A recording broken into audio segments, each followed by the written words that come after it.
Most welcome to the most wanted. ലോകത്തെ പരിഭ്രാന്തിയിലാക്കിക്കൊണ്ട് പശ്ചിമേഷ്യൻ യുദ്ധം കൊടുമ്പിരി കൊള്ളുന്ന ദിവസങ്ങളാണ് ഓരോ ദിവസം കഴിയുന്തോറും ഓരോ ദിനം കഴിയുന്തോറും നമ്മൾ കണ്ടുകൊണ്ടിരിക്കുന്നത്. വീണ്ടും ആക്രമണം നടത്തിയാൽ ആഴത്തിലും വ്യാപ്തിയിലുമുള്ള മുറിവുകൾ അമേരിക്കയ്ക്ക് ഉണ്ടാക്കും, വേദനാജനകമായിരിക്കും പ്രത്യാഘാതം എന്ന് ഇറാൻ തറപ്പിച്ച് പറഞ്ഞിരിക്കുകയാണ്. ലോകത്തിലെ എണ്ണയുടെയും പാചകവാതക വിതരണത്തിൻ്റെയും 30% ഹോർമുസ് കടലിടുക്കിലൂടെയാണ് ഇപ്പോൾ നടത്തപ്പെടുന്നത് എന്നുള്ളത് ഇതിങ്ങനെ അനിശ്ചിതമായി അടച്ചിട്ടാൽ ആഗോളതലത്തിലായിരിക്കും അതിൻ്റെ പ്രത്യാഘാതം എന്നുള്ളത് ഇപ്പോൾ ലോകമാകെ അനുഭവിച്ചു കൊണ്ടിരിക്കുകയാണ്. നമ്മുടെ ഇന്ത്യയിലും നമ്മുടെ കേരളത്തിലും എല്ലായിടത്തും ലോകത്തിൻ്റെ മുക്കിലും മൂലയിലും എണ്ണയും ഇന്ധനവും ഒക്കെ എന്ന് പറയുന്നത് ലോകത്തിന് മൊത്തത്തിൽ വേണ്ട സാധനങ്ങളാണല്ലോ. എന്നാൽ US-ഉമായുള്ള അമേരിക്കയുമായിട്ടുള്ള ചർച്ചകൾ അവസാനിച്ചിട്ടില്ലെന്നും ഇറാൻ സുപ്രീം കോടതി ചീഫ് ജസ്റ്റിസ് ഗുലാം ഹുസൈൻ മൊഹസാനി പറഞ്ഞിരിക്കുകയാണ്. അദ്ദേഹം പറഞ്ഞത്, യുദ്ധത്തെ ഞങ്ങൾ സ്വാഗതം ചെയ്യുന്നില്ല, പക്ഷേ ഞങ്ങളതിനെ ഭയപ്പെടുന്നുമില്ല. ഇറാനിയൻ വാർത്താ ഏജൻസിയായിട്ടുള്ള IRIBക്ക് കൊടുത്ത അഭിമുഖത്തിലാണ് അദ്ദേഹം ഇങ്ങനെ അഭിപ്രായപ്പെട്ടത്. ഇതിനിടയിൽ ഇറാനെതിരായ യുദ്ധം കടുപ്പിക്കുന്നതിൻ്റെ ഭാഗമായി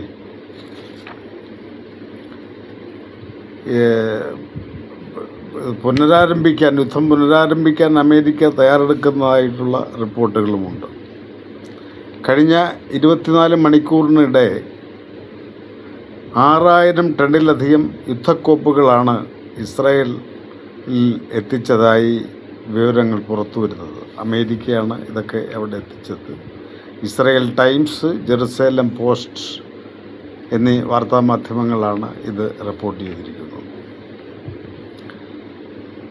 അതിനിടെ ഇറാനിൽ ഇനി സ്വീകരിക്കേണ്ട സൈനിക തന്ത്രങ്ങളെ ആവിഷ്കരിക്കാൻ US സെൻട്രൽ കമാൻഡ്, പെൻറ്റഗൺ ആസ്ഥാനമായിട്ടുള്ള സെൻട്രൽ കമാൻഡ് പുതിയ പദ്ധതി തയ്യാറാക്കിയിട്ടുള്ള വിവരവും ആക്സിയോസ് എന്ന മാധ്യമം റിപ്പോർട്ട് ചെയ്യുന്നു.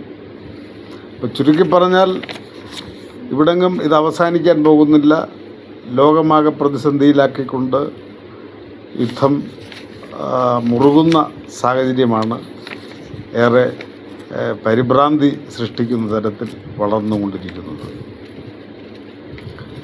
ഇതിനെ സ്ഥിരീകരിച്ചുകൊണ്ട് പുതിയ പരമോന്നത നേതാവ്, ഇറാൻ്റെ പരമോന്നത നേതാവ് മുജ്തബ ഖൊമൈനി തന്നെ ഇത് വ്യക്തമാക്കിയിട്ടുണ്ട്. അദ്ദേഹം പറഞ്ഞത്, ഇറാൻ്റെ മിസൈൽ ശേഷിയും ആണവ പദ്ധതികളും രാജ്യത്തിൻ്റെ നിലനിൽപ്പിന് അവിഭാജ്യ ഘടകമാണെന്നും അതിൽ ഒരു വിട്ടുവീഴ്ചയ്ക്കും ഇറാൻ തയ്യാറല്ലെന്നുമാണ് മുജ്തബ ഖൊമൈനി ഇതിനോടകം വ്യക്തമാക്കിയിട്ടുള്ളത്.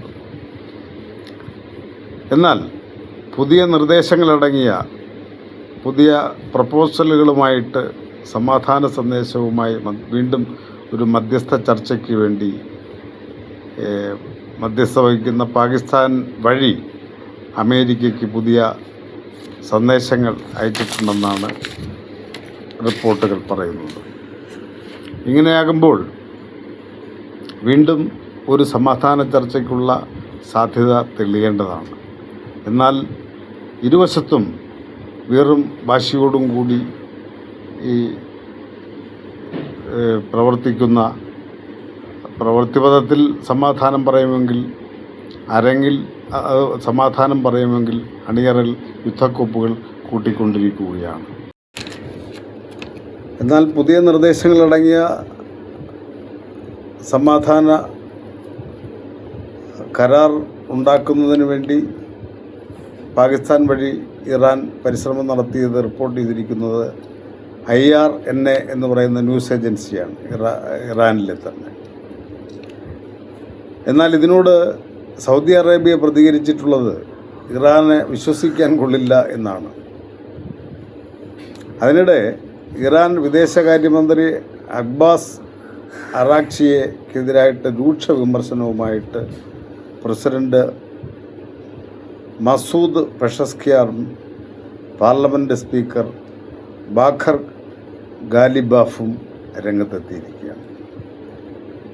ഇറാൻ പ്രസിഡന്റിനെ മറികടന്നുകൊണ്ട് IRGCയുടെ ഇസ്ലാമിക് റിപ്പബ്ലിക് ഗാർഡ്സ് കോർപ്സിൻ്റെ, അതായത് അവരുടെ സൈനിക കമാൻഡിൻ്റെ കമാൻഡറായിട്ടുള്ള അഹമ്മദ് വാഹിദിക്ക് വിധേയപ്പെട്ട് അറാക്ചി പ്രവർത്തിക്കുന്നുവെന്നാണ് ഇവർ ആരോപിച്ചിരിക്കുന്നത്. ഇങ്ങനെ ആഭ്യന്തരമായ അഭിപ്രായ വ്യത്യാസങ്ങളും ഇറാൻ ഈ യുദ്ധത്തിൽ സ്വീകരിക്കുന്ന നിലപാടുകളെ വളരെയേറെ സ്വാധീനിക്കുന്നുണ്ട് എന്ന് നമുക്ക് മനസ്സിലാക്കാൻ കഴിയും.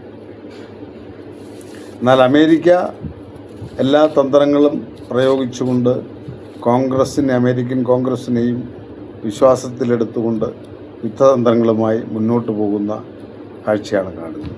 രണ്ടു വശത്തും ഒരു വിട്ടുവീഴ്ചയ്ക്ക് തയ്യാറാകാത്ത സാഹചര്യത്തിൽ ഫ്രാൻസും അമേരിക്കയും നടത്തുന്ന ഒരു മധ്യസ്ഥ ശ്രമം അതുമാത്രമാണ് ലോകത്തിൻ്റെ മുമ്പിൽ ഇനി പ്രതീക്ഷയായിട്ടുള്ളത്.